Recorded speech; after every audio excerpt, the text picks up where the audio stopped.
Welcome to the Drive-By Entrepreneur podcast, which exists to bring current and compelling content to entrepreneurs and influencers of small to mid-sized organizations. I'm John Frank, fellow entrepreneur and the owner of Third Road Management. And with this podcast, we will connect with a variety of experienced and dynamic individuals to shed some light on both the art and science of entrepreneurship. Before we begin, I'd like to thank our sponsors. First, my very own Third Road Management, a company that brings fractional CFO services to small and mid-sized organizations by revolutionizing the CFO suite.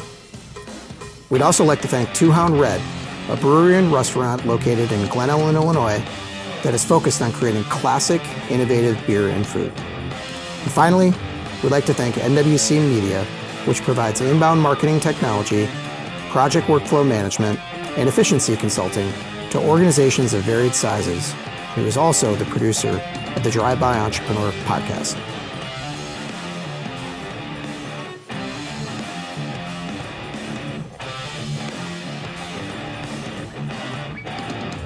All right, Desiree Vargas Wrigley, welcome to the podcast. Thanks for having me. This is super exciting. You and I have known each other maybe over the last year or so. You're part of our advisory board for my company, and I've really valued the input that you've given us as an organization. And I know separately from that, you're a dynamic leader yourself, have a lot of, just interesting pieces of information, experiences, both in work and in life that you've gone along the way, and really excited to dive in, let people hear about some of those things, because you never know what might be gleaned from somebody that's tuning in. Which brings us to, I always like to explain why another podcast, right? Like, what are we here to do?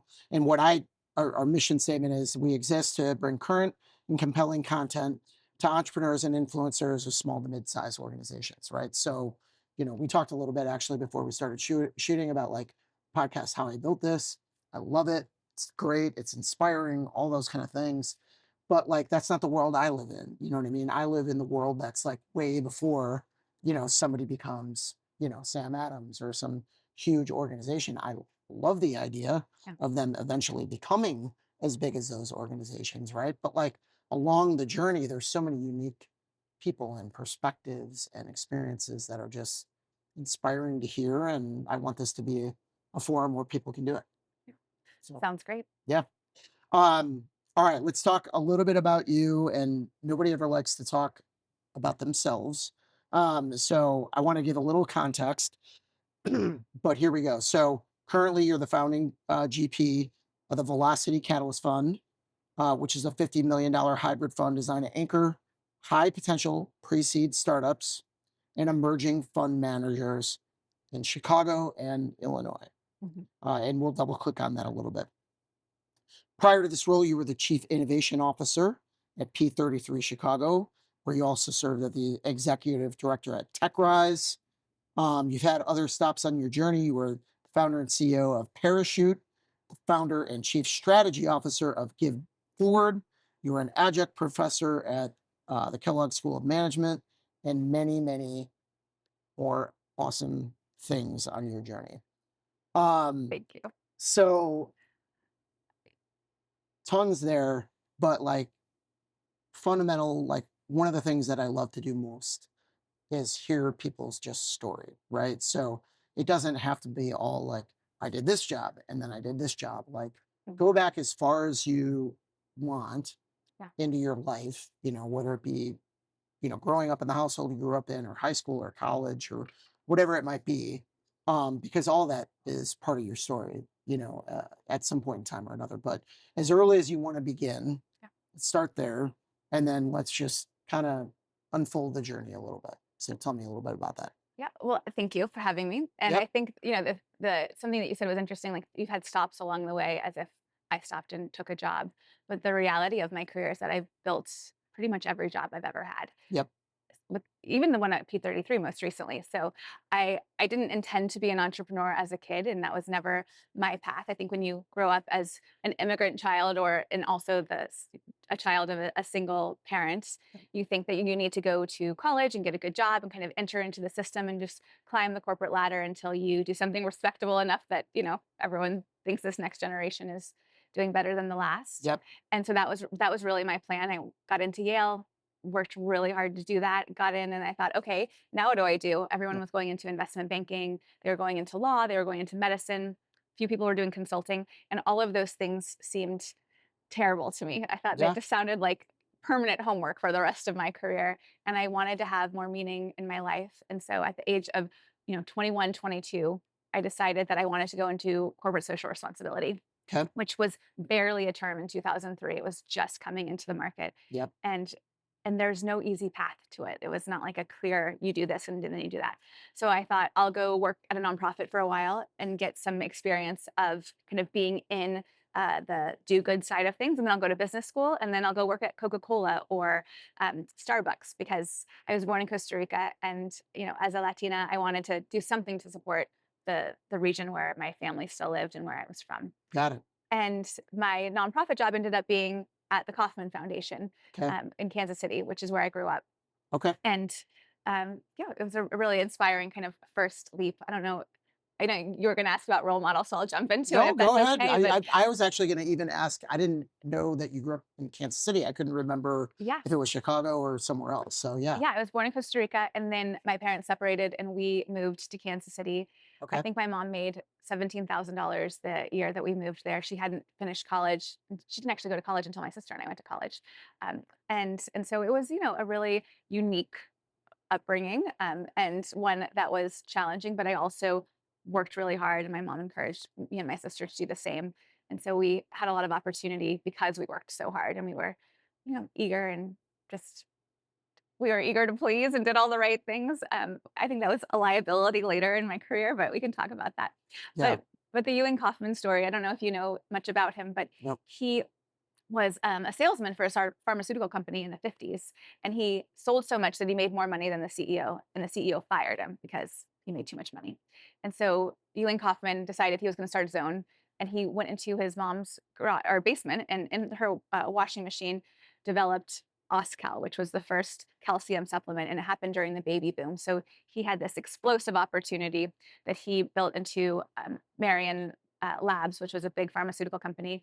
And when he sold it, he made 300 people millionaires. And it wasn't just, the C-suite, it was secretaries, and it was warehouse workers. And maybe more importantly, the legacy he created with his foundation, which I believe is now like maybe a $9 billion endowment, is to create all of these entrepreneurship programs at colleges and universities around the country. Really one of the first funders to think about how do we take it out of the business school into the liberal arts and sciences, where there's all this creativity, all this research, but not a lot of commercialization. Hmm. And so at the age of 23, I got to be, in the room with university presidents, talking to them about their curriculum strategy and their tech transfer strategy, and really got to just be exposed to all of these young entrepreneurs. Mm. And so that was when I thought, maybe if this 19-year-old can do it, maybe I can too. Yep. That was kind of the foundation of that. Super interesting. Okay. So that was just like connecting some dots here, like your first job out of school to making that leap. Like what I mean, I know you mentioned like just being around him was exciting, but like was there a point in time that you were like, yes, I need to go do this? Yes. Um, the Hurricane Katrina hit, and Okay. I had this aha moment that in 2005, there was the only thing you could do online was give to nonprofits. Yep. And you could do it mostly through like marathon fundraising, like the Bank of America, marathon had a few nonprofit partners, and that was the way you could give. And I thought, well, we have all of these American citizens who are going to eventually receive FEMA dollars. And between, now and FEMA is the Red Cross. So people are giving, but when you give to a large nonprofit, there's so much overhead, Yep. and it's important overhead, but when you really want to have a direct impact, that feels quite distant. Yep. And so I questioned whether people would give more if they knew the exact family that they were able to support. Mm. And so that was an idea and a problem with philanthropy, but it wasn't necessarily a business. Um, just in my 25-year-old mind, I didn't know kind of how to turn that into a for-profit business. Yep. But then I went into a convenience store and I saw a change jar for a baby that needed a heart transplant. And I remember it vividly. They were trying to raise $325,000 for this heart transplant, and they were raising it, a quarter at a time. And I thought the combination of the Hurricane Katrina moment and that was my real light bulb moment. And I realized that there was no easy way for people to give to people online back then. So I didn't start GiveForward yet, but it took me about a year and a half to get up the courage because I was, a Latin American studies major with no technical background, and Yep. clearly I didn't come from money. So I couldn't build my own website, and there was no modern technology to make that really easy. So it took me a little while to get up the courage to do it, but I ended up building the world's first crowdfunding platform Okay. called GiveForward. And we transacted about $200 million on the platform, mostly Wow. for out-of-pocket medical expenses. And this was, before Obamacare. So a lot of bankruptcies still to this day are caused by medical related debt, but it was Yep. especially pronounced back then. So we really kind of came into the market as the social web was emerging, as Facebook transitioned from, a profile page to a wall to a Yep. feed. And we got to benefit from the rise of mobile devices where people could suddenly bank online, they could shop online, and then giving online became a natural kind of extension of that activity. So that Wow. was my And I'm more curious about this, but did you, just because I've worked with nonprofits about like giving directly to another organization, like yeah. that you didn't try to make it a nonprofit organization? You Yeah, couldn't do it back you then. can't do it. Right. Yeah, Yeah. it's You can't give navigable now. directly to somebody and call it a donation. Is that, Right. yeah. You So can't choose the designated one. giving The is organization has to exactly yes. choose. So Interesting. people can apply for funding from a nonprofit, but Yeah. yeah. So And so you were early, like you were yeah, this way is early on this. Yeah. so 2006 is when it really kind of crystallized in my mind as an idea. And then 2007, I started paying developers to do it. Okay. I waited tables 5 nights a week, and I worked on it during the day, and I put everything on credit cards. Wow. Like $35,000 of web development on a credit card. I wouldn't recommend that to a lot of 25, 26-year-olds. I guess I was 25 at the time. But Yeah. where there's a will, there's a way. And Yep. it is actually shocking that I had that much of a line of credit, which is a testament to my mom. When we would fly back and forth to Costa Rica, she put us on her credit cards. And I had such a benefit as a young person having established credit. I think that this younger generation misses out on that quite a bit because they're Yeah. so afraid of credit card debt that they don't actually have the credit history to be able to do some things in their 20s. Wow. That's so timeline wise, yeah. I mean, everything is taken off, social media is taken off, whatever, Mm. like credit card debt, whatever. Like where did that eventually take you? Yeah. Like, Well, I brought on a co-founder about 6 months after kind of coming up with the idea. And so that was so helpful to have a partner building alongside me. yep. He was a professional blogger. That used to be a job that you could do. So he did that in the evenings and while I was waiting tables. So we bootstrapped for the first year and a half. And then we went through what was the first version of Techstars Chicago, so an Yep. accelerator here. We were actually, I was the first founder to ever take the stage in Chicago. And look out at a room of 350 investors who I'd never met before, I never had any relationship with, and were way outside of my personal network because, I grew up in Yeah. Kansas City. And it was such an amazing invitation into what has become our venture ecosystem in Chicago. And I think really kind of gave me a lane to be towards the front of that movement at a time when our ecosystem was also emerging. So I feel like I've gotten lucky to ride the waves of both the social web and then this Yeah. emerging market. But that didn't make it easy. It was still very, very, very hard. So yeah. So what did you experience? What was the ultimate outcome of Yeah. that? Because Well, I mean, as you asked, like people asked why it wasn't a nonprofit to begin with, yeah. and because it was such a new concept. Like GoFundMe did not exist, and Indiegogo and Kickstarter barely existed. And so Yep. pitching this to investors, they thought, sounds like a nonprofit. It should be a nonprofit. It Yep. couldn't be. You can't be. And Yep. Chicago and most of the Midwest, is not known for building consumer tech companies. So we ended up raising most of our money from the coast. We raised from what was then the kind of Harvard and Yale of seed stage fund manager or funds. So a first round capital and founder collective were our big investors, and that really gave me exposure to what coastal VCs do to support their founders Mhm. and helped accelerate our growth. And we built it to 200 million in transactions, about 5 million a year in revenue. And then I made a big mistake and I replaced myself as CEO. And I did it for a lot of reasons. One, I was very very stressed. And I was at about 7 years in. The company had tripled every year in revenue, and then we only doubled. It obviously gets harder to triple as those numbers get bigger. Um, but I wanted to have another baby, and I felt like I couldn't do that in the stress Yep. environment that I was in.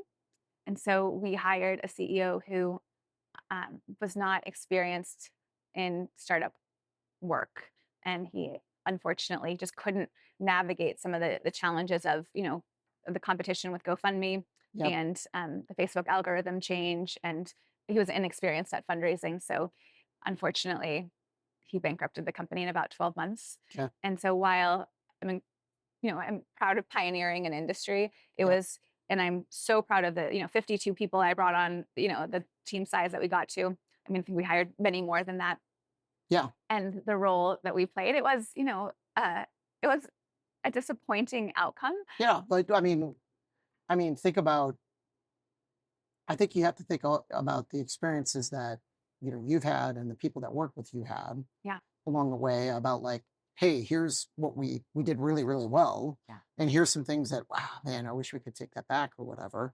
But also think about even just from an industry perspective, competition is overall good. yeah, You know what I mean? In that it pushes people to refine what they're doing and do it better and do it more efficiently and do it, at a better price and, all those kind of things. And so like, yeah, not everything's going to work out perfectly, but like yeah. the journey and, everybody knows, yeah, everybody's participated in one of those campaigns by this point in time in 2025, if not many of them. Yeah. You know what I mean? So like, it's kind of like your place in history. You know what I mean? Like Yeah. you can't, That's nobody's my ever place getting, in history that no one will probably write about, but I appreciate that. No. yeah. I And mean, I mean, I know the truth, and I also the founders of GoFundMe took me to breakfast and thanked me for the business model because they did copy us and they yeah, won, and that happens. And I learned a lot about being a first mover, and when you are kind of pioneering a space or a category, the amount of education and the work that you do, it really, the founders who are doing it from deep conviction in a place of of a high North Star, they we walk through walls to make things happen. And there's so many times that that company should have failed and fallen apart, yep, and times that we were able to raise money last minute, or a huge fundraiser came in that suddenly put us on ESPN or something like that happened. And so now that I'm moving over to the investor side, if you are a founder and you're really early stage and about to navigate all these unknowns, would you rather have an investor who's only seen companies go up and to the right and never right, built anything, or would you rather have a founder turned funder who has navigated a MAT clause being called during venture debt, and yep, a down round, and equity crowdfunding? I've like seen so many different facets. We talked about Shark Tank. I got the second largest deal on Shark Tank with my second company, Parachute. yeah, And like, you can have an investor who has all that experience, or you can have an investor who looks at spreadsheets and tries to tell you if a business is going to work. yep. And Um, that is my number one thing that I probably talk about with people that are either founders themselves, owners of businesses. Maybe they inherited a business from their family or something like that, or they're thinking about getting into their family business, or so whether it's startup or something that's a little bit more mature or whatever it is. I'm like, that's great. I'm like, but the number one thing that I see, like, are you going to be successful? Is like, do you have the sort of like intestinal fortitude to like withstand the storm. yeah, You know what I mean? Because it's coming. There's no doubt that challenges are going to come up along the way. And the people that are going to just throw themselves on the ground and be like, I can't take it anymore, are not going to win. yeah, And the people that are going to win, that are going to be like, there is nothing that's going to stop it, yeah. you know, and because challenges are coming, there's no doubt. I agree. But you alluded to Parachute, which sounds like it's the next step on the journey. It was, So yeah. tell me about that. And that was the Shark Tank. Yeah. Yep. So I did have that second baby, and I stayed with GiveForward and went from CEO to chief strategy officer, Okay. and then stepped away from that kind of sinking ship, unfortunately, Yep. and suddenly found myself at home with an 18-month-old and a 3-year-old, and I'd never been a stay-at-home mom before. I had no stay-at-home mom friends, and I went to go sign up for kids soccer, and it was going to be $300 per kid for 2 months. And like 18 months old, you don't know if they're going to like, they can barely walk. Like, you Yeah. don't know if they're going to like soccer. So I thought, this is crazy, and there's got to be a better way to do this. Plus, discovery is really hard. and there's no open table for kids activities, Right. but the spend category is between $4,000 and $7,000 per kid per year, and depending on if you do summer camps and if you do really extravagant birthday parties, that can go up to 14 or 15 grand a year, Yep. including club sports. So it seemed like a massive market opportunity that was not using technology. And so I built that one inside of a venture studio, which is a pretty unique way to build. I knew I wanted a team around me from day one, but I didn't have a co-founder. And so built Parachute with a team that is called Ronin, or is called Builders Leader. And that was great because I started with someone who knew how to do small business sales. I got to bring in some of my former teammates that were not conflicted from Give Forward. Yep. And with a team of about, oh, 7, I was able to get it to $3 million a year in sales in about 2.5 years. So way faster than we ever did anything with Give Forward. But we launched in February of 2016. And I think March 5th, we got a call from Shark Tank. So we're like 3 weeks old. We got a TechCrunch feature. Then we realized that we launched in a category with a bunch of other competitors, that everyone had the same idea, that this kind of class pass model could be applied to the kids space. And Yep. even in Chicago, we had 5 local competitors within weeks of Wow. announcing.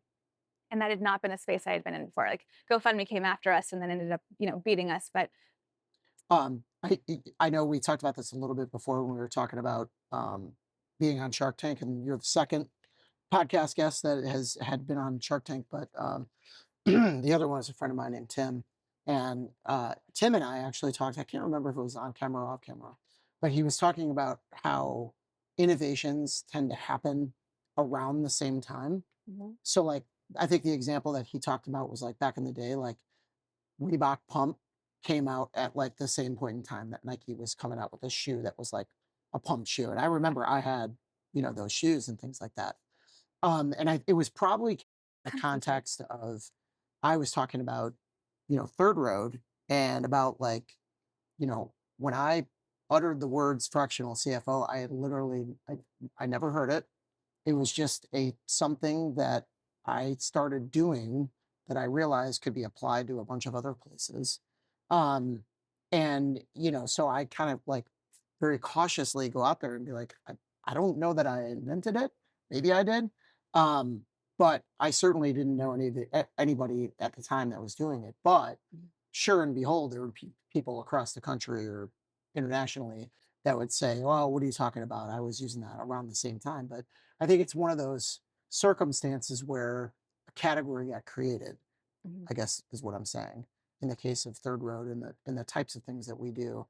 Um, where it sounds like in this specific case, Yeah. you realized, hey, I've got this really innovative idea. It doesn't exist. And then all of a sudden you're like, holy cow, where's all this competition coming from? Yeah. Got it. Well, I will admit that I don't think it was that innovative of an idea. Mm. But so when you're looking at new founders and how they're building businesses, often you think of kind of pioneering founders as opening up an entirely new category, and then there are business model founders who apply an existing model into a new opportunity, and then Yeah. I think that there's kind of expansion entrepreneurs who open up a little bit of an opening in an existing market and widen it by taking customers or opportunities from the incumbent competitors. And so this one was basically a Me Too business model. So the fact that we launched with competitors wasn't terribly surprising. Yeah. But what I didn't realize, and this is a mistake that I think a lot of founders make, is that when you do that kind of business and the business model that you're copying isn't that old or isn't that proven, that when they hit a road bump, because everything inevitably hits a road bump, Yep. it actually creates this ripple effect for any business that's using the same model. And so when we went out to go raise money for Parachute, the first round was actually quite easy. I raised $1.2 million in like a few weeks, which is pretty atypical, especially in Chicago, especially before you have a product. But when we went out to go raise a seed round, ClassPass, the one that does adult fitness, was out trying to raise their B, and their margins were terrible. They were negative, Mm. and the model was very similar. We pivoted into a slightly different structure of payments and basically created this credit platform that they actually now use. But it was very burdensome because we were pitching a narrative that looked very similar to this unsuccessful company at the time. Got it. ClassPass went on to then successfully raise and improve their margins, but it did not time well for us and some of the other players in the market. So that created a lot of challenges, but also one that I learned, as a founder, your business model, you often go into your business thinking this is how I'm going to make money and here's how I'm going to find my customers. Yep. And changing your business model is very risky, right? Because you're turning off one engine to then Yep. start another one. And so for us, what I realized is that we had to switch from this credit based, we take in a subscription revenue and then we allow people to use their credits to buy classes. I needed to switch it more to like a kayak or an orbits model, which is a semi-managed marketplace, meaning people are coming onto our platform for discovery. Sometimes they're shopping and transacting on our platform, and sometimes they're being taken over to a provider's platform to go transact. And once we made that shift, we went from 1,000 places on platform to 6,000 in 5 weeks. Mm. We were really kind of off to the races in that. So I'm sharing that just because I feel like a lot of founders start their businesses and they, Yep. they're along with competitors, but you can kind of pivot and tack your way into sometimes it's better business model, sometimes it's better customer acquisition, but Yep. to get you to a growth trajectory that allows you to put the competition out of the market. Yeah, I think if you stay put and don't adapt, like you can change some of your strategy, you know what I mean? But the overall vision and where you want to go, holds true. You know what I mean? Exactly. It's just how you get there Yeah. that needs to be tweaked. And I think if you fail to make those adjustments along the way, you're going to ultimately fail. You know what I mean? Well, Uh, and you guys have seen that in third road, right? I mean, yeah. I mean, yes, you're a fractional CFO in accounting, but you also recognize that there's certain industries and categories that are a better fit in the short term, and then others that are better fit in the long term. And yeah, the kind of people that you hire to, capitalize on those opportunities changes over time and allows you to grow more quickly. And that's why yeah, you guys have had such tremendous growth. yeah. Yeah, I mean, we're still adapting every day. You know what I mean? Like, one of the latest things is that we're, kind of adding. So we have the fractional CFO services, accounting services, and then the third leg to the stool that we're kind of, I'd say early stages, but we're definitely doing work on it is more sort of like the business analytics side, Mhm. where you have data. You know what I mean? And how are you doing data visualization and things like that? And, Yeah. platforms like Power BI and Tableau and things like that have been around, but like, having a group of engineers that can support, our CFOs, right, to be able to do that, like, is like a really good gift, right? But that's like a newer, piece of the pie. But yeah, along the way, we've tried things, we tested things, and we really feel like we've got a strong model for what we do that sets us apart, from a competitive standpoint. But like, again, every day that goes by, we're testing it and refining it. So, Yeah. And that is really the um, art it of is, this because it it is art is, and science, and each yeah, each step is a little bit of both. yep, and creativity, okay, so Parachute, so you're in there, you're in the thick of it, you're adapting your model. Um, We hit this nice trajectory yep, and we started talking. We saw that care.com got acquired by IAC. Uh, and we were thinking about kind of like, how do we stay really competitive in the space and how do we unlock a big customer channel? And so the care.com model seemed yep, like a great potential partner. So we were talking to them about a very early acquisition. It wouldn't have been a big outcome and it wouldn't have returned anyone's fund, but would have made me as the founder a few millions and our investors would have gotten a nice quick return because yep. normally venture returns are 7 years if you're lucky, but probably 10 to 12 years more realistically.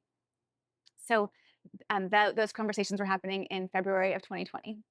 And then Yep. needless to say, March of 2020 hit and we had to pivot though. We built learning pods. Yep. So Chicago, was one of the most affected by COVID policies. And Yep. so we were able to activate because the people that were working at a lot of these kids activity providers were suddenly out of work.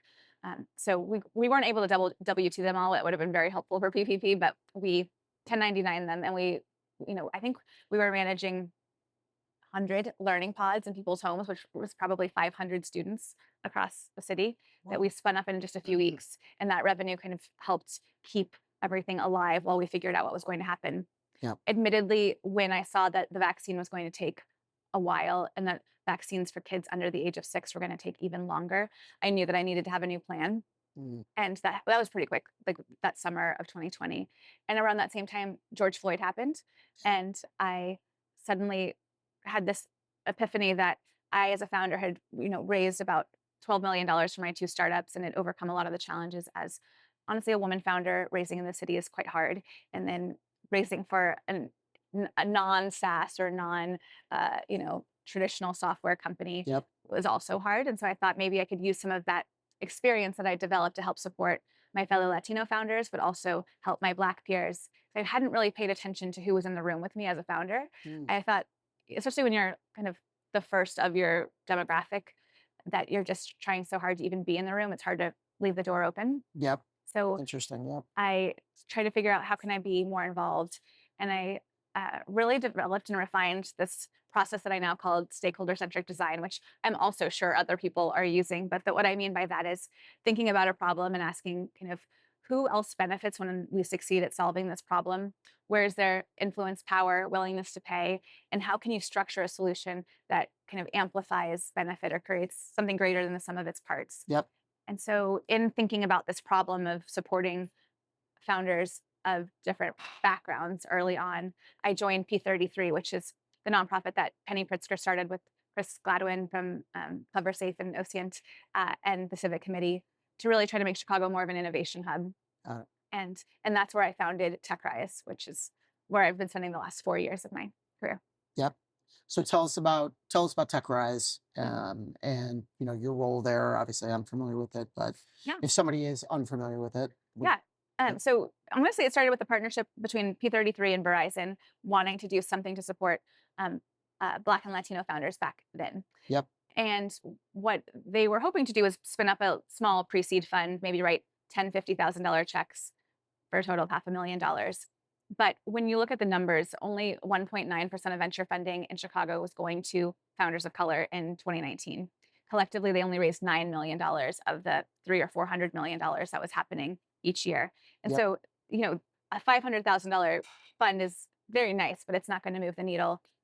When you think of venture, especially, only 10% maybe are going to have an outcome, and the rest are going to be, you know, small outcomes, and then 5 or 6 are truly going to fail and go to nothing. Yep. And so a cohort of 10 doesn't really change anything about Chicago. So they let me come in and use the stakeholder centric design concept and build something different. And what I recognize is that the 3 legs of the stool for supporting founders is really capital is obvious, but Yep. networks and knowledge are the 2 other pieces. And if you don't have visibility and scale with whatever solution you have, then everything happens behind a closed door, and we don't really actually do that much to help the founders. Yep. So we built Techrise, and that is a series of pitch competitions that happen virtually. So it's on YouTube every Friday, and we award $25,000 grants, which doesn't sound like a lot, but it's non-dilutive funding, so these founders can go use it to build anything that they need to. Hmm. And we bring in judges from across the country. So we invite VCs who wouldn't normally get exposure to Chicago's,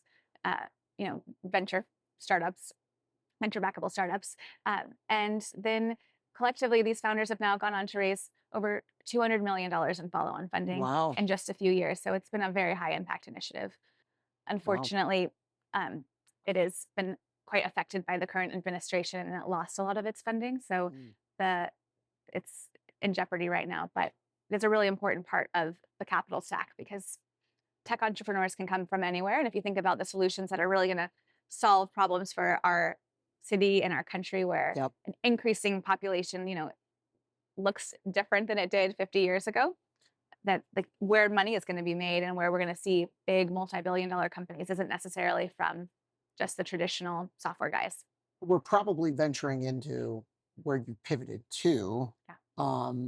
And I know that sequentially it's going in your mind, but like the thought came to my mind as you were saying that. I don't know what order of magnitude dollars wise, Mhm.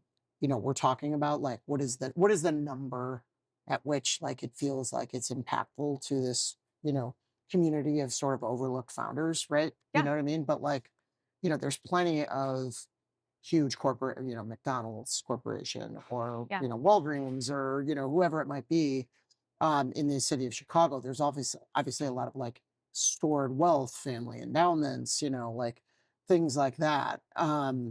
That, it seems like it's a solvable problem It is entirely without government funding. without And without government funding. Absolutely, it is completely solvable. You know, the new work that I'm doing is not focused on founder identity, and I'll tell you why in maybe a minute. yep, But if you think about just the demographics of our city being 30% white, 30% Latino, 30% Black, which is yep, roughly what it is. And our workforce, I think, is about 46% women or something. It's like quite high. okay, So we actually, from a representation perspective, we are highly representative of a variety of backgrounds. And there are 3,000 ultra high net worth families, meaning they have over $30 million in assets and investable assets. And then there are probably somewhere between 150 and 250,000 accredited investors in the greater Chicagoland area, meaning between them and a partner, they make over $300,000 a year, or they have $1 million in investable assets. And so when you look at just that volume of money, not even including the trillions of dollars that are managed by our wealth managers that are here at Northern Trust and Adams Street and yep, all the many smaller asset managers. This is an incredible city for deploying capital. We just don't have a history of doing it. So yep, our venture economy is quite small compared to our GDP. We're the third largest GDP in the country. We're not third when it comes to venture. yep, Even though we've had incredible success in private equity and some other, alternatives, just venture has not been one of the opportunities. So, yes, theoretically, if we had, every high net worth, ultra high net worth family just putting $25,000 in one single year into venture, we would fill not just the, founders of color or women gap, we would fill the entire gap for early stage venture for a decade if wow, each one put in just $25,000, which is probably what they write to host a table at their favorite charity, yeah, maybe less than what they do. So it is, a very achievable dollar amount, and it's interesting. not philanthropy. It is, investing in the future of our city. So that is that is actually the segue to why I'm building Yeah. this new fund. So let's Yeah. talk about that. Yeah. So, Chicago, not only are we diverse from a demographic perspective, but we are one of the most diversified economies when it comes to industry. So, no single industry owns more than 13% of our GDP, which means we are very protected from any kind of economic headwinds that might come, whether it's tariffs or moving away from alternative energy. Like, we Yep. are insulated, which is a great place to be as a city. I'll ignore our tax and politics and crime and weather, although I would say that's getting better. But we have all these amazing businesses that have been founded here with families, multi-generation families that have, built incredible wealth, but also impact on our city, from the museums that they support to a lot of the philanthropic work that they do, to the role that they play in politics and civic engagement. And when you think about what makes a city an incredible place for talent to come and build their future and build their families, you have to have the opportunity for them to build something bigger than themselves. Yep. Most people don't want to come work at HQ3 of Google. I mean, some people want that, but a lot of people who are, into like quantum research or biotech or manufacturing, they want to build something themselves. Yep. And so what we have here is incredible industry. We have the natural acquirers and pipeline and partners for these industries to build new businesses, but without the capital stack to be able to support these entrepreneurs early on in their careers and in their journey, we continue to export the talent and the returns to the coast. So Got it. So you're incredible computer scientist at Northwestern, or yeah, you know, that's a great a example. biological or chemical engineer at University of Illinois or Michigan, or Yeah. wherever these people come from. They're saying when they graduate, they're going to go and they want to be in tech. They're Yeah. picking up and moving to Silicon Valley. Yeah, it's Yeah, a great example. So or Austin, Illinois Texas now. produces the Right. second most computer science majors outside of California. Yep. And we've had incredible people come through our system, like, Mark Andreessen and Yep. the fathers of the consumer internet that built Mosaic came through here. Yep. Mark Um, Andreessen, yeah, ILL. yeah, and some people here did actually make money from them. But the original founder of Tesla came through U of I. Yep. We have the Venmo and Braintree that was started here. Actually, most of the engineers who built blockchain that kind of built the fintech revolution came through the trading shops that we have here Yep. because that industry is so strong. Yep. And then when you look at biotech and life sciences, a lot of that research is done in our universities, and then the actual commercial value happens on the coast. And so Yep. we lose that talent for sure. But even of the talent that stays here, the $300 to $400 million a year that those founders are raising, about 75 or 80% is invested from outside sources. So when those companies succeed in 7 to 10 years and they create billions of dollars in returns for their investors, that money is flowing out of our economy Yeah. and to the coasts. And so we had a generation of unicorns, companies valued at over $1 billion, and 80% of them did not get any funding from Chicago sources before they hit growth stage, which means we created millions of dollars for other cities. Wow. And with Velocity, what we're doing is we're saying, let's get these founders when they're at pre-seed, so that very early stage, they haven't figured out product market fit exactly Yep. yet. So we can get them when the valuations are low, and then we can invest, a kind of relatively normal amount of capital. And then investing in the seed stage funds that are building in our state allows us to de-risk our pre-seed investments. And Yep. so it is a kind of highly diversified strategy for early stage venture, which is pretty unique, but will allow us to create this kind of enduring firm that hopefully will be the next kind of Sequoia or Andreessen Horowitz, but founded here in Chicago. Incredible. Okay, so how long have you been at it? Like, I mean, what's been the journey, timeline wise, between deciding to, Sure. go independently, Mhm. and where are you at today? Yeah. Um, so unlike a startup where you have an idea and then you go out and get investors and you are kind of building towards this North Star, but you're kind of pivoting and tacking along the way, you don't have that flexibility in asset management, Yeah. especially in alternatives. So what you're presenting in your filing with the government is a plan of how you will deploy this capital. So you really want to sharpen the blade when you're building a fund like this and really think about who are the stakeholders who are going to be the most likely to be engaged in the fund, and how are you going to bring in your pipeline of startups. And it's not just about, bringing them in and having it inbound. You really need to figure out what's your hunting strategy to go find things that Yep. no one else is going to find. Yep. And then it's, once you've sourced them, you need to pick the right ones, and you also need to serve them and help them get to the next level of growth. And then you need to figure out the best way to harvest, which is, how do you basically create liquidity for your investors from these investments. Yep. And so really being disciplined in that strategy and that portfolio construction takes quite a bit of time to stand out in this time in venture where Yep. there are 4,000 early stage funds. So the long answer to your question is that I've been working on this model and validating it with some kind of, national analogous companies or Yep. firms for about 2 years, and then went out to start fundraising in August of last year.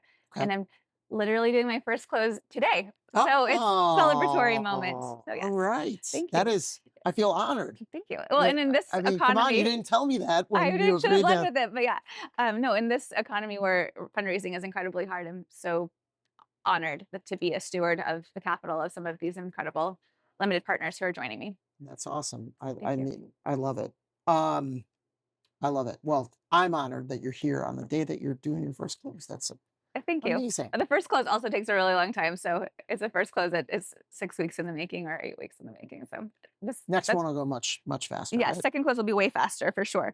But that means I can to start investing in startups now. So that, Um, okay, so thematically, we've touched on a lot of points on your journey, but like this like founder entrepreneurial spirit, like other than early on when you said that, when you were working for the foundation, out of Kansas City, Mhm. um, like something ignited there, right? Where you had an experience or whatever it was, but like not everybody has that, right? I know I have it. I start stuff all the time. In fact, I start too many things, Yeah.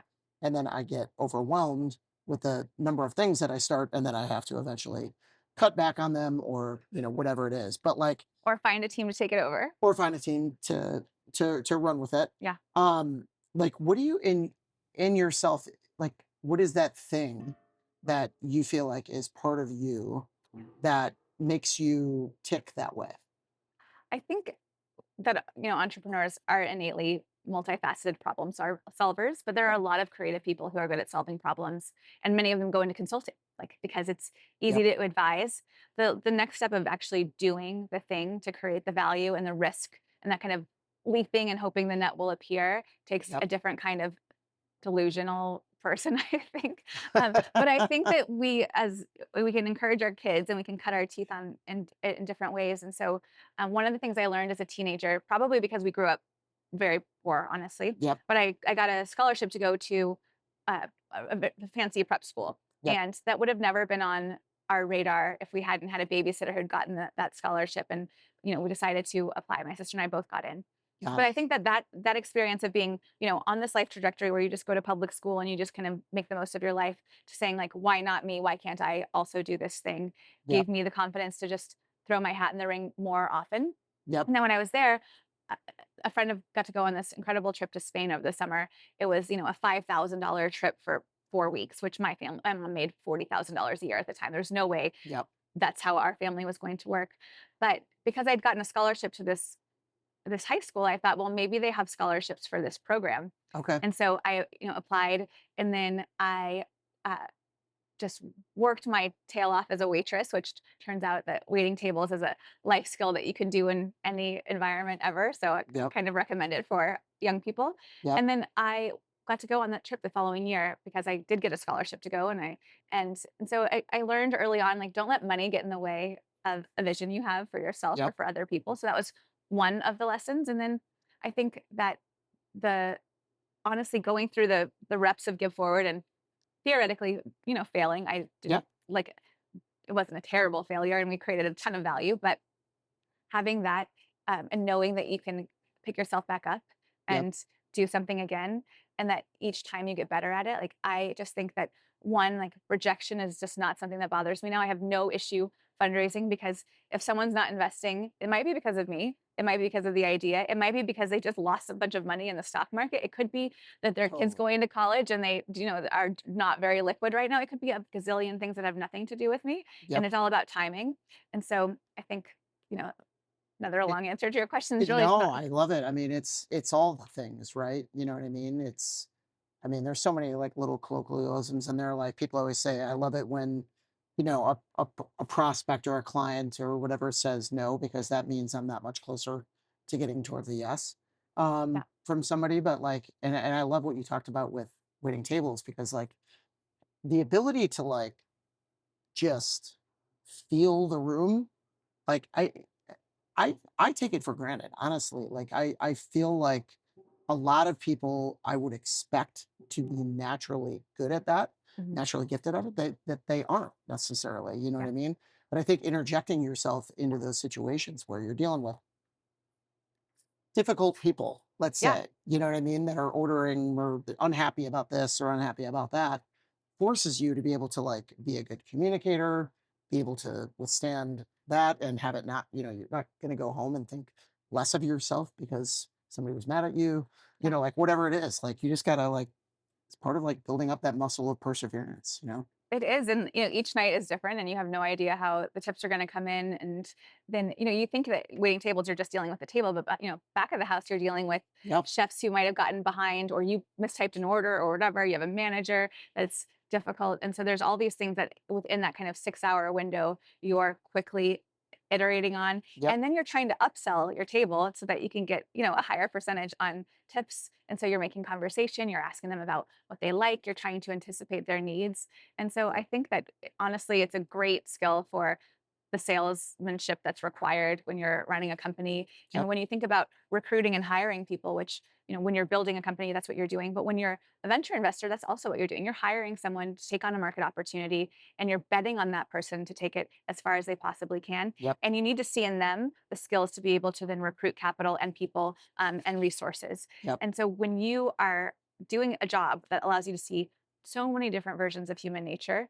I mean, you're not seeing them all professionally, you're seeing them socially or on dates or whatever, but you start to get like a new pattern recognition around people and like the kinds of, you know, people that you want to work with, the kind Yep. of people you want to work for. Yep. So I actually think that the generation of young people that have built their careers behind a desk at Zoom, who have very little engagement except for with their direct bosses, are at a real disadvantage in building new businesses that require real leadership. Yep.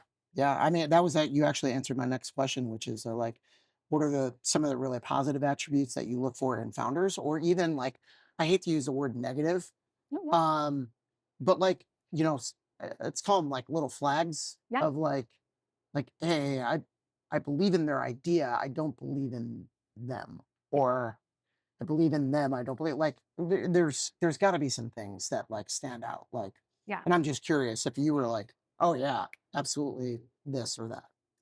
I mean, there definitely are. So, pre-seed investing means you're investing, there might be a product in the market, but they have very few customers. So it's not like all things, cylinders are firing there. Yeah, Like it's like right. a long road before they're going to get real commercial value. And so what you're looking for in founders that are at that stage are, it's really about their insight and how obsessed are they with the problem that they're solving and less obsessed with their solution. Yep, Because, having a growth mindset is the only way you can kind of pivot and tack yep, into this. The other is an awareness of their own lack of skills or yep, knowledge and what their plan is to upgrade. I also really love understanding from founders what other industries they're paying attention to and what other kind of hobbies that they have, because it's if you're one dimensional, it's actually quite hard to be successful, because the thing that ends up giving you creativity and the ability to survive some of these ups and downs is paying attention to what peers are doing in tangential industries yep, and learning from them. And so if you're not kind of a student of venture or a student of business models or a student of related categories, it's very hard to be successful in this yep, space. So those are things. People who confidence and ego is actually quite helpful in fundraising, yep, but you have to gauge as an investor whether or not it's bordering on actual delusion. yep, And like, we have some pretty famous stories that have made the media, people promising things that don't exist. Some of them go to jail, Elizabeth Holmes, some of them don't, Elon Musk, but there's still like this level of pioneering founder who is building for a world that doesn't quite exist. yep, And you have to decide how close is the world to their vision. And do you believe that's where the world is going? yep, And then you can place bets with certain durations and time. So that's mostly what I'm looking for. yep, I'm not, though, able to easily back entrepreneurs who are just building like a better widget. It's a little harder to think of them as the kind that can have this rocket ship, because in venture, we're looking for people to have multi-billion-dollar outcomes, yep, not, $20 million outcomes. yep. And so, Oh, that's, I mean, love it. Love it like, specifically. Okay, so second thing I wanted to hit on, just to touch on it again, because we were on the surface of the Chicago slash Illinois sort of like venture, problem, yeah, right? We talked a little bit about, like there's naturally embedded talent here, in the area that we can, glean from. Like how does it all come together, right? Like so yeah. you're trying to solve the capital side of the equation, Mhm. right? But like, what do you feel like is the opportunity? You mentioned the diversity of the industries here in Chicago, um, that it is insulatory in a way, right, from one economic boom or bust or whatever. Yeah. So like, is the opportunity set here in Chicago to like innovate across all those categories? Is it like where do you see it? Yeah. What are our core strengths? Yeah. Like what?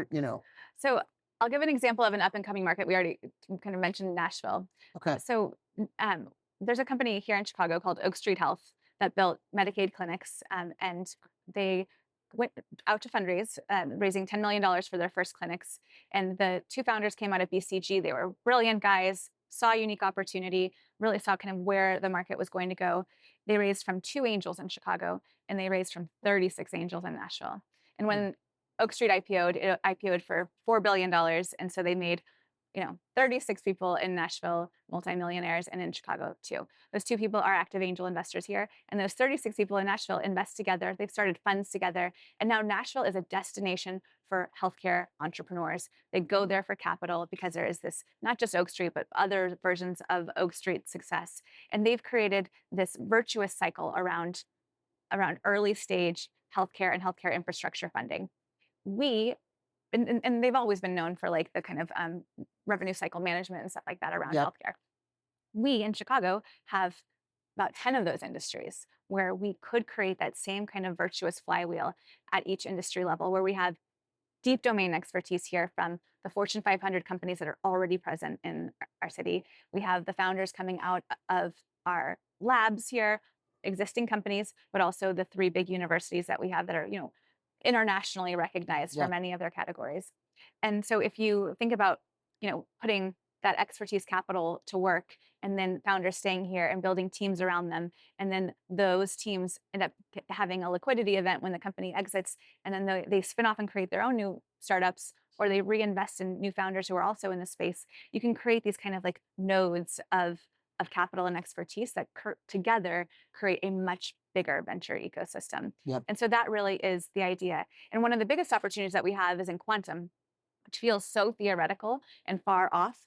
But Chicago, because of University of Chicago and Urbana-Champaign and Northwestern, we have the second most PhDs in quantum outside of a province in China. And Mm. we have this massive amount of state dollars coming in, some federal funding, and then big companies who are building their HQ2s here, like PsiQuantum.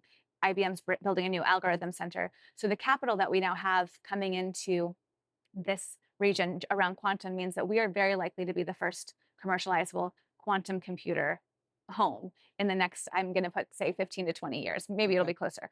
But in order for a quantum computer to happen, we have to do a lot of picks and shovels industries that make it possible. So Yep. part of it is faster compute. Part of it is figuring out how do you get proximity between energy sources and compute. It's also things like advanced refrigeration to keep data centers Yep. cool. It's also thinking about how you bring talent in. It might also be semiconductors and new chip formats. So there's so much that we have a competitive advantage for, and that's just one of the 10 industries. You look at Wow. consumer and CPG or healthcare, both digital and traditional. You think about supply chain and logistics, where we are the natural hub. Yep. Anything related to ag tech and food tech and water tech, where we have this abundance of fresh water. We Yep. can extract important minerals from. So there's just so much opportunity here, and the pipeline of founders is so meaningful. And the coasts haven't really come in early enough to be able to back these founders before they either make it or don't. And so Yep. we have a real advantage. Do you think that there's anything like I'm trying to think about this like pragmatically, and like there's like a portion of my head that goes to, you know, are Chicago people, even people with stored wealth, families with stored wealth, or individuals with stored wealth, are they sort of biased in a sense that they don't know a lot about venture? Yeah. And so they're less likely to look at it as an asset class to put money in. Like, Mhm. I think that there's probably like some amount of truth in there. And then there's the other side of it that's like, let's say that those individuals or those families might have wealth management groups that they work with, that like those wealth management groups are like, hey, I like the idea, but like everybody knows that Silicon Valley or whatever is where money goes for venture or something like that. Like Yeah. so, like I feel like there's either apathy or bias or whatever, sort of like pitting up against that, and you're trying to break through. Yeah. Is the punchline? Yeah. Yeah, no, absolutely. So that is one of the problems. People think, okay, well, the funds in Chicago maybe haven't performed the same way that Sequoia has. Yeah. So, why would I put my money to work in Chicago? But if you want to get into Sequoia, you have to write a $200 million check, which Yeah. is not what most families are doing. So they're pooling their money into an asset manager who might get a tiny slice of Sequoia through a third party vehicle. And there's fees on fees on fees. Yeah. And then those big vintage, multi-stage funds actually don't perform that well anymore because they're deploying $4 billion of capital. And so to be able to get the kind of 10x fund is very, very hard. Where Yep. there is a ton of opportunity, and there's actually a fund of funds called Sundana that's proven this out, that fund managers who are managing $50 million or less in assets that are focused on an industry that they have deep domain expertise and a deep network expertise outperform larger funds and generalist funds by a meaningful margin. You can see some of them have gotten 35x on their money. And so if you're an investor and you don't have alternatives in your portfolio, you're actually missing out on quite a bit of leverage. Right. And what scares investors often is the liquidity or lack of liquidity, that you're tying up your money for 10 to 12 years on paper. But the way it actually works is that you're investing in a fund. Let's say you commit $100,000 to a fund. You're investing quarterly over the time of that. So it's not like all of your money is going in right away, Yep. but you are committing to that dollar amount. So, usually 8% a quarter after the first 20% commitment. But around year 5, year 6 is when some of those startups that they're investing in start to get a little bit of liquidity. And depending on the structure of the fund, that could be, an entire return from an Yep. investment, or it could be that they're selling a third of their holdings to a later stage investor who wants to buy up more of the company than the founder's willing to sell. And so now that we've seen these IPO markets be so locked for the last few years, Yep. this concept of secondary sales, which is either in a marketplace model or in subsequent rate, funding rounds, means that there's actually a way to get your money out earlier. But what is really true is that there's this huge opportunity sitting in people's retirement dollars, Yeah. which have very low exposure to venture, are already highly illiquid. And with a self directed IRA, you can create this meaningful tax benefit to your own alternatives. So, one of the things that I've been working on is helping people see that putting a small amount of money out of their 401k over into a self directed IRA with like equity trust or one of the other partners allows you to angel invest out of it. You can also go into a fund like mine or any other fund, and you wouldn't be seeing those dollars anyway. And so putting it into this tax benefit is Super highly interesting. advantageous. Got it.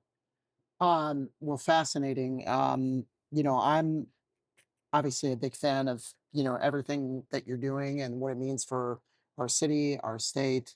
Obviously there's the return aspect of it. You kind of talked about this earlier where, quantitatively everybody wants good returns, right? But is the tangential, you know, impact is also good for our city, our state, the people that live here, job creation, wealth creation, certainly Yeah. that has a snowballing effect on, building up our economy here locally. I mean, I think it's really important. So thank Yeah. you for being bold enough to take the vision and do something about it. You know what I Thank you. mean? Because not everybody does that. Thank Right? you. I No? appreciate that. And one of the things is that, to your point earlier, people they have asset managers and they kind of know the model of what it should look like. And then you see a solo GP who went from being an entrepreneur into being a capital entrepreneur. It is unfamiliar, but I do think that it takes someone who has done stakeholder centric design to see a new path to building returns that's different and Yep. differentiated. And it will be a learning curve for some people, but Sure. I think that what we will see is that this will be a model for other funds in other markets. And I'm excited to, blaze a new trail. This one, has a lot less downside and a lot more upside. So it is less risky than starting another, tech startup where it's kind of boom or bust. Yep. So that for me feels good at this stage in my career. But the benefit is that I get to have all this built-in knowledge to then go deploy capital for these, hopefully booming startups that are homegrown here, who are going to be the next generation of, civic and economic leaders in our city. Love it. All right. Um, that was exactly what I hoped for. I think that people are going to learn, a lot along the way and be inspired by your story and Thank you. all the things that um, I hope for when I set out to sit down and have Yeah. these conversations. So thank you for sharing Thank all you. that. You're Are we not at time? off the hook. Though. Okay. So quick fire. Quick 3 questions. Okay. All right. So thematically, one more thing I wanted to hit on.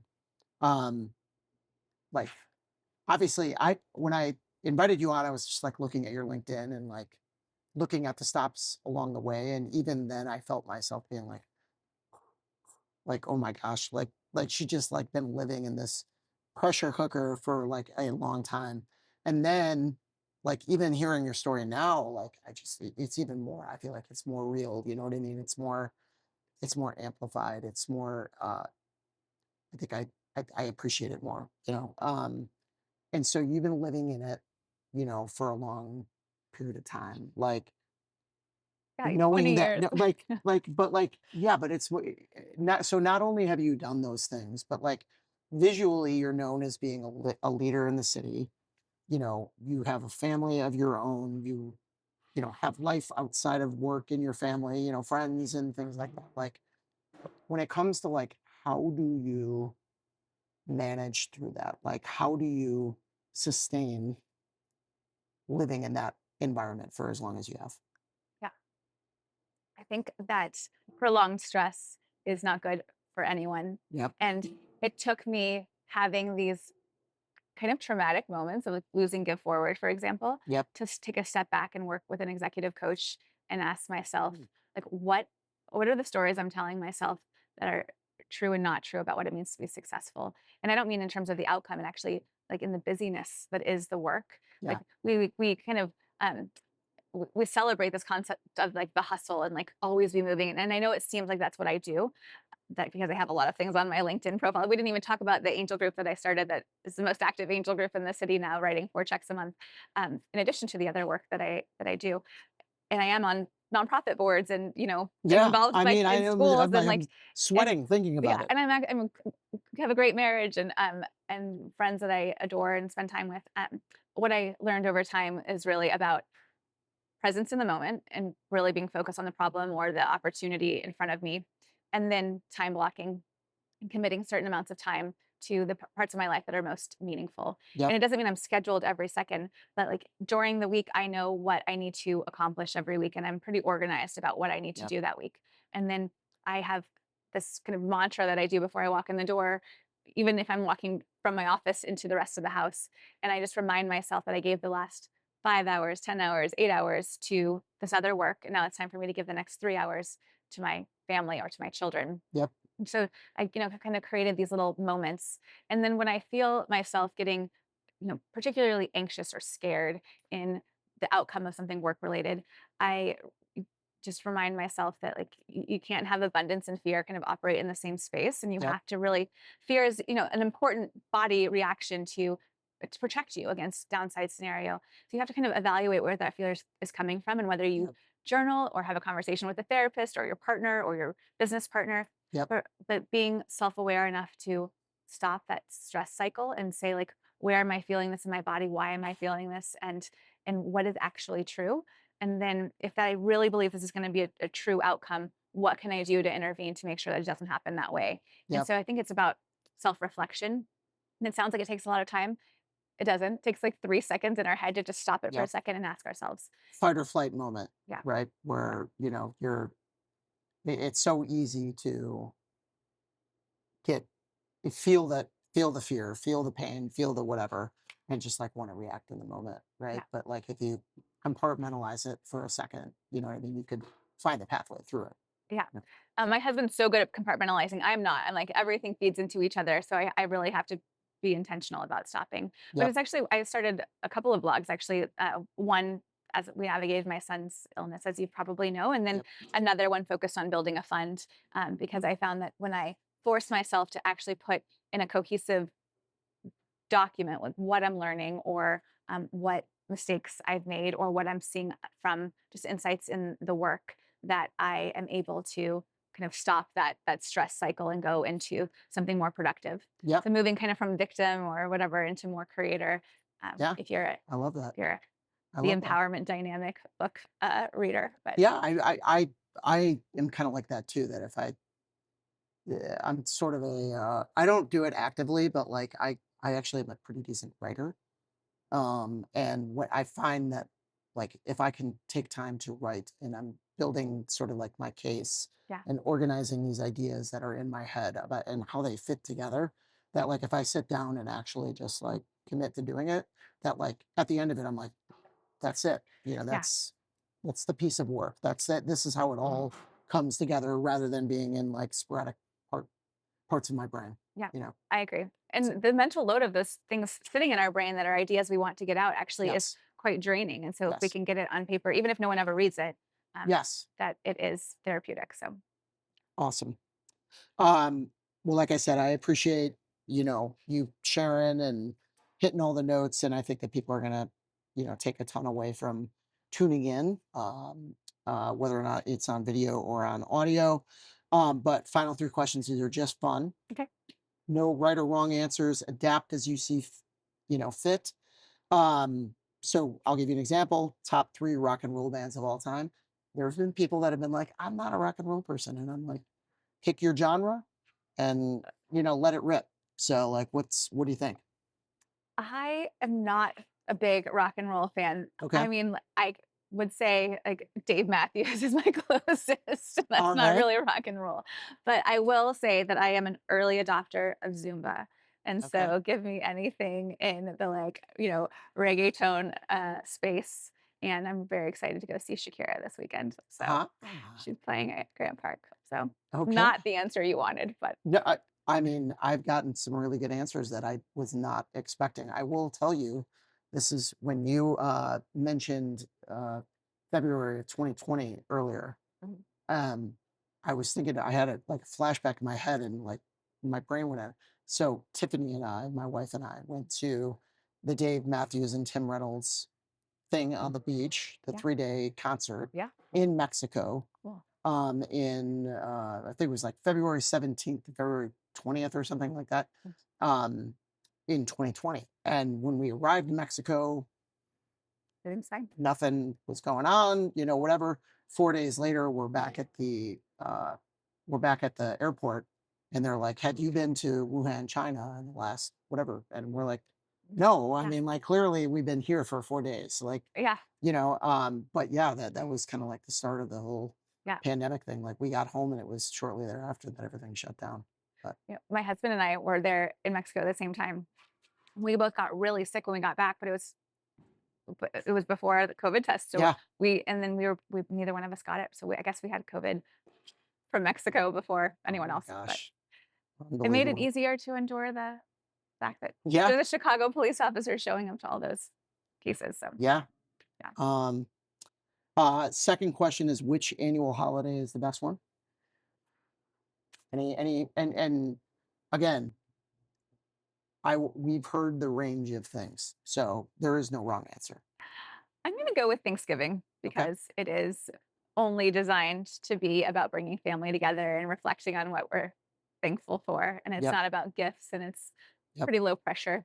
And because my husband has been a police officer throughout our marriage, that is actually one of the holidays that we most frequently get to spend at the appropriate time together in the Yep. evening having a meal. Got it.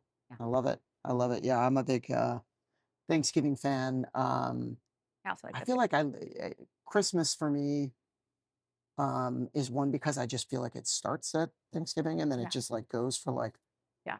30 days or whatever, depending on the year. That's true. And so I just like the whole spirit of people being genuine and kind to one another and whatever. Like that's when I think of Christmas or the holiday season, if you will, overall. Yeah. I kind of lump, you know, everything from Thanksgiving to New Year's together. You know what I mean? It's a very like just Yeah.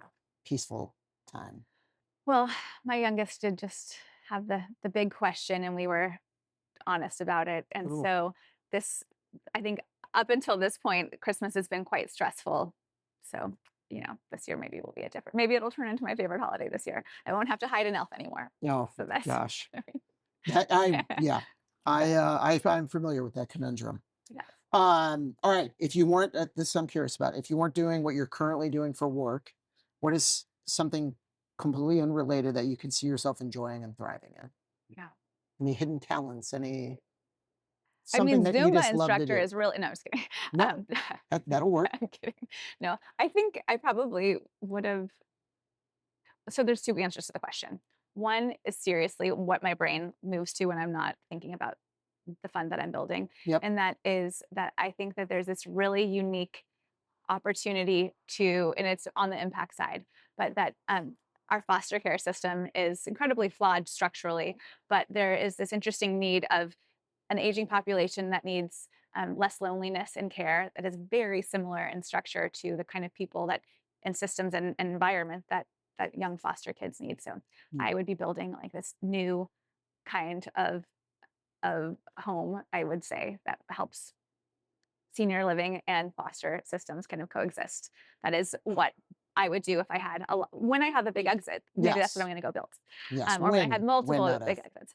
But on the fun side, I think probably real estate, just like in a island town, or maybe in Costa Rica where I'm from. That Ah. would be a very fun job. That if I hadn't gone on this career path, maybe that's what I would have done. Not enough problem How solving, old but were you when you moved here? two, 2. almost Okay. three. You still get back? Yes, we go back every other year usually. Okay. Um, and my husband and I got married there, and my dad and cousins and aunts and uncles are there. So Wow. yeah, Beautiful. it's a wonderful Beautiful. place to have to go home and visit But family. real estate specifically in an island context. in a tropical place. Yeah, there's it's a not too show. late It's for me like either. I could do this in my 60s. It's just no. sounds a lot more peaceful, It does less not. stressful. Yeah, maybe that's why. I'm like, Yeah, just imagine being in other people's beautiful homes, not having to maintain them, selling them, and then making money off of it. So I would actually probably be very good at it. I could see that. I could see that. Well, thank Wait, you what very about you? What would you do? oh man, I don't know if anybody's ever asked me that. Something that I would do if I wasn't doing what I was doing. You know, I have a passion for music. I was sensing music. I always classify myself as like an artist that has no like artistic skills. Like I can't draw a picture, you know, write a song, play an instrument. Maybe you should try Zumba. Yeah. I'm just kidding. But yeah, I love being around music. I think artists in general, like I get along really well with, Yeah. which is weird for somebody that is like a more traditional, like right brain thinker, like a accounting finance guy. Mhm. But I feel like that's one of the reasons that I tend to connect with them. Yeah. And so I don't know, like there's like this alternative universe where like I'm somehow like using this right brain in a very left brain industry. Yeah. And, you know, whether it's managing bands or helping them understand the financial implications of, you know, what they're doing or, you know, like planning, forecasting. Like I've got some friends that are in the industry. Yeah. And so like I've heard some level of stories about how all that stuff sort of like comes together. And I'm like, man, I really hope somebody is, you know, because these are like at the end of the day, these bands are their own companies. For sure. You And know, I feel the same way. I mean, they're entrepreneurs too. Like they have yeah, to create a following. They have to understand who their kind of customer profile is so that they can become popular. So then they can become mainstream. So then they can sell. yep, And then the merchandise and everything that's yep, associated with it. And then the succession planning of that band. yep, And how are they going to bring team members back in and the kind of co-founders versus the broader crew that has to support it. yep. I completely agree. And dealing with, you know, sharks, you know, whether they Yeah. be attorneys or labels or promoters or you know, even wealth management people or whatever. Like I Yeah. found like even in my role now at Third Road when I work, you know, directly with business owners themselves or get pulled in with specific clients or something like that. Like see myself as like the intermediary between, you know, the person that they're trying to extract business from Yeah. and them. So whether it be asking hard questions to lawyers, you know, all those types of groups before, like I feel like I have a pretty good filter Yeah. for those types of things without being like an expert at I'm not an attorney, I'm not a wealth Yeah. manager, but like I know the right questions to ask and I know how to scratch underneath the surface. So yeah, maybe something, Yeah, you know, and protecting the entrepreneur. yeah, And exactly, a and protector. yeah, A protector. I think that that's like I yeah, mean, most people that work would get into my psychology would say that like I'm definitely a protector kind of mindset. So, but thank you for asking. yeah. Yeah. I think that's you're doing it. Yeah. Now you have to, expand from churches to bands. Yeah. I I heard don't it's really know I've the heard it's not that transition. easy, you Yeah, it know, to doesn't crack sound into. that easy. I think the days of me hanging around small clubs and meeting people are well past me. But Yeah. anyway, Well, who knows? um, Maybe in your 60s, you'll join me in this island town and you'll be the band promoter and I will be the real estate person. sounds like we got the Yeah. markings of a new business strategy. Let's Sounds go. great. We just got to find the island now. Yes. Well, Desiree, thank you very much for being on here and sharing your story with us. And It was fun. I am fully in your corner and appreciate everything you're doing as well. Thank you. All right.